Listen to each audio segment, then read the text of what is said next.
अगर आपके बाल बहुत ज्यादा टूट रहे हैं, लेंथ नहीं बढ़ रही है, हेयर वॉश करने के बाद भी हेयर फॉल नहीं रुक रहा है, एक्सपेंसिव ऑयल, सीरम और शैम्पू यूज करने के बाद भी रिजल्ट नहीं दिख रहा है, तो वीडियो को एंड तक देखना। मे बी प्रॉब्लम आपके हेयर केयर प्रोडक्ट्स में ना हो, आपके हेयर केयर हैबिट्स में हो। तो आज मैं आपके साथ सिर्फ टिप्स ही शेयर नहीं करूंगी, हेयर केयर मिस्टेक्स भी शेयर करूंगी जो ऑलमोस्ट हर कोई करता है एंड अननोइंगली अपने हेयर ग्रोथ को स्लो कर देता है। तो अगर आप उन हेयर केयर मिस्टेक्स को अवॉइड करोगे तो आपका हेयर फॉल रुक जाएगा, आपके hair shiny, healthy and stronger हो जाएंगे। So hi everyone, welcome back to my YouTube channel. अगर आप हेल्दी और थिक हेयर ग्रोथ चाहते हो तो वीडियो को एंड तक देखना। मैं आपके साथ एक simple and effective hair tips share करूंगी जो आप डेली रूटीन में फॉलो कर सकते हो। अगर आपका स्कैल्प बहुत ज्यादा ऑयली है और उस पर बार बार ऑयलिंग कर रहे हो, तो आप अपने स्कैल्प को बहुत ज्यादा ऑयली, ग्रीसी और हैवी बना रहे हो, और अगर आपने इसको अच्छे से क्लेंज नहीं किया तो आपको इचीनेस होने लगेगी, डैंड्रफ होने लगेगा। तो ऐसा नहीं है कि जितनी ज्यादा ऑयलिंग करोगे उतनी अच्छी हेयर ग्रोथ होगी। एंड एक चीज जो बहुत लोग इग्नोर करते हैं, स्कैल्प और लेंथ दोनों अलग होते हैं, दोनों की नीड सेम नहीं होती। किसी का स्कैल्प ऑयली होता है बट उनके लेंथ और एंड्स फ्रीजी और ड्राई होते हैं, तो ऐसे केसेस में आप अपने स्कैल्प पे ऑयलिंग मत करो, बस थोड़ा सा ऑयल अपने एंड्स और लेंस पे लगा लो ताकि फ्रीजीनेस और ड्राइनेस कम हो जाए। एंड कुछ लोगों का केस बिल्कुल अपोजिट होता है, उनके स्कैल्प बहुत ज्यादा ड्राई होते हैं बट उनके लेंस ऑयली होते हैं। तो ऐसे केसेस में आप अपने स्कैल्प पे ऑयल लगाओ, उसको नरिश करो, अपने हेयर लेंस पे ऑयल मत लगाओ। तो आप ऐसे ही किसी भी हेयर केयर रूटीन पे ब्लाइंडली ट्रस्ट मत करो। सबसे पहले आप अपने स्कैल्प और हेयर लेंथ को समझो, उसके बाद ऑयलिंग करो। अगर आप एक प्लांट को गंदी मिट्टी में ग्रो करने की कोशिश करोगे तो क्या वो ग्रो होगा? नहीं ना। हेयर के साथ भी एग्जैक्टली यही होता है। अगर आपके स्कैल्प पे ऑयल, डस्ट, स्वेट और हीट स्टाइलिंग प्रोडक्ट का बिल्डअप रहेगा तो आपके हेयर ग्रीसी होने लगेंगे, वॉल्यूम कम हो जाएगी, डैंड्रफ होने लगेगा, हेयर फॉल होने लगेगा। तो अगर आपका स्कैल्प बहुत ज्यादा ऑयली रहता है तो इतना गैप मत रखो कि आपका हेयर बहुत ज्यादा ग्रीसी हो जाए। वीक में 2 बार हेयर वॉश कर लो। और अगर आपका स्कैल्प ड्राई रहता है तो ओवर वॉशिंग भी मत करो, वीक में 1 बार हेयर वॉश कर लो। शैम्पू से अपने हेयर लेंस को मत घिसो, उससे अपने स्कैल्प को क्लीन करो। और जो शैम्पू करते वक्त जो फोम आता है उससे अपने हेयर लेंस को क्लीन कर लो। ये मिस्टेक तो ऑलमोस्ट हर कोई करता है, इवन मैं भी कभी कभी करती हूँ। हेयर वॉश करने के बाद तुरंत टॉवल उठाया और हेयर को जोर जोर से रब करना शुरू कर दिया। जब बाल गीले होते हैं ना तो वो सबसे अपनी वीक स्टेट में होते हैं, डेलिकेट स्टेट में होते हैं, और अगर आप उनको एग्रेसिवली रब करोगे या खींचोगे तो हेयर ब्रेक होंगे। तो आप माइक्रोफाइबर टॉवल यूज करो या कॉटन के टी शर्ट यूज करो, उससे उसको रब मत करो, बस जेंटली स्क्वीज करो।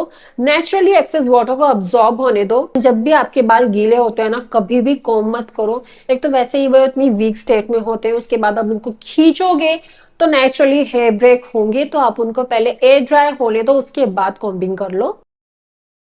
अगर आप आज भी शार्प प्लास्टिक की कॉम्ब यूज कर रहे हो तो ये हैबिट आज ही चेंज कर दो। मार्केट में बहुत सारी चीप प्लास्टिक की कॉम्ब अवेलेबल है। जब आप उसको यूज करते हो तो उससे फ्रिक्शन क्रिएट होता है, उससे स्प्लिट एंड्स होते हैं, हेयर ब्रेक होते हैं, हेयर फॉल होता है और बाल बहुत ज्यादा खिंचते हैं। तो ट्राई करो एक अच्छी क्वालिटी की कॉम्ब, वुडन कॉम्ब यूज करो या फिर एक नीम की कंघी यूज कर लो। उसके टीथ बहुत ज्यादा स्मूथ होते हैं और हेयर भी डिटेंगल जल्दी हो जाते हैं, और नीम की कंघी से जुए भी नहीं होती और डैंड्रफ भी नहीं होता। अगर आप शैम्पू करने के बाद कंडीशनर स्किप कर देते हो ना तो बस 1 बार कंडीशनर लगा लो, ट्रस्ट मी आपके हेयर इतने स्मूथ, सिल्की एंड शाइनी हो जाएंगे। कंडीशनर को आपको लेंस और एंड्स पे लगाना होता है, 5 मिनट तक लगा के छोड़ देना होता है। एंड हेयर वॉश करने के बाद आपके हेयर इतने स्मूथ, शाइनी और हेल्दी हो जाएंगे ना, आप खुद नोटिस करोगे। कॉम्ब करते वक्त भी आपके हेयर कम ब्रेक होंगे। मैं L'Oreal professional repair hair mask use करती हूँ, ये थोड़ा एक्सपेंसिव साइड पे है बट वर्थ ट्राइंग है। ड्राई और डैमेज हेयर के लिए एकदम परफेक्ट है। अगर आप डेली ये इलास्टिक रबर बैंड यूज करते हो तो एक बार नोटिस करना कि जब भी आप हेयर स्टाइल खोलते हो तो कितने सारे बाल निकलते हैं। आप इसको कभी कभी यूज कर सकते हो बट अगर आप इसको डेली यूज करोगे तो कितने सारे हेयर ब्रेक होंगे। तो आप इसकी जगह स्क्रंची यूज करो। आई नो स्क्रंची से हर हेयर स्टाइल नहीं बन पाता, बट स्क्रंची से डेली पोनी टेल या हेयर बन जाएगा।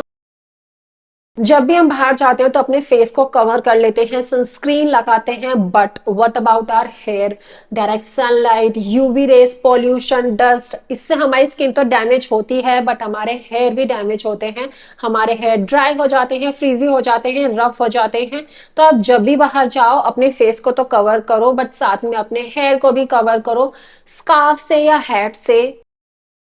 स्ट्रेटनर, कर्लर, ब्लो ड्रायर, इनमें से कोई भी चीज प्रॉब्लम नहीं है। प्रॉब्लम तब होती है जब आप इनको यूज करते हो without heat protectant. High heat धीरे धीरे आपके हेयर के आउटर लेयर को डैमेज कर देता है, जिससे आपके हेयर ड्राई हो जाते हैं, रफ हो जाते हैं, फ्रीजी हो जाते हैं, शाइन कम हो जाती है, हेयर फॉल होने लगता है। तो जब भी आप इनको यूज करो सबसे पहले हीट प्रोटेक्टेंट अप्लाई करो। इससे आपके हेयर कंप्लीटली डैमेज प्रूफ तो नहीं होंगे, बट हीट से होने वाले डैमेज थोड़ा कम हो जाएगा। हेयर वॉश करने के बाद ब्लो ड्राई को हाई हीट पे यूज करना। अगर आपको जल्दी नहीं है तो आप उसको नेचुरली एयर ड्राई होने दो, या फिर अगर आपको ब्लो ड्रायर यूज करना है तो कूल सेटिंग पे या लो हीट सेटिंग पे यूज करो। अगर आप डेली हाई हीट पे बालों को ड्राई करोगे तो आपके हेयर ड्राई हो जाएंगे, फ्रीजी हो जाएंगे। ये छोटी छोटी हैबिट्स ही लॉन्ग टर्म में आपके हेयर को हेल्दी एंड स्ट्रॉन्ग बनाएगी। तो अगर आपको मेरी आज की वीडियो पसंद आई हो तो don't forget to like this video, subscribe to my YouTube channel. Okay, bye.